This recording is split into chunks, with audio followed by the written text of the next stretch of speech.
افسانہ short story. افسانہ اصطلاحاً اردو ادب کی نثری صنف ہے جس میں قصہ،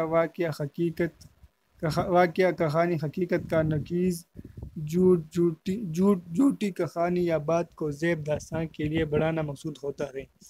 افسانہ داستان کی ترقیاتی صورت ہے۔ داستان جو مفہوم الفطرت اور غیر عقلی واقعات کا بلندہ تھی، نسبتاً حقیقی شکل میں ناول بنی اور پھر 20ویں صدی کے مشینی دور نے اسے مزید نکھار کر افسانہ بنا دیا۔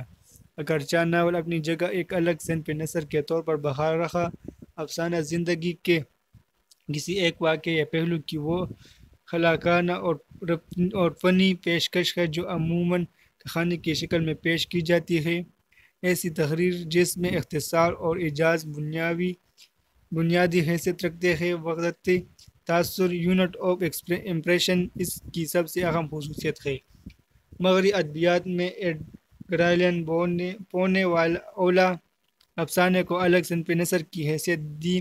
اس نے قواعد و ضوابط مرتب کیے، اختصار اور وقت تاثر کے خصائص کے لیے شرط ٹھہرائی۔ بعد میں یورپین ادیب و مبصر ٹالسٹائی، میکسم گورکی اور لارنس نے اس صنف کو عظمت دی۔ اردو میں افسانے کا آغاز 20ویں صدی کی پہلی دہائی میں ہوا۔ سجاد حیدر یلدرم اور پریم چند اولین افسانہ نگار ہیں۔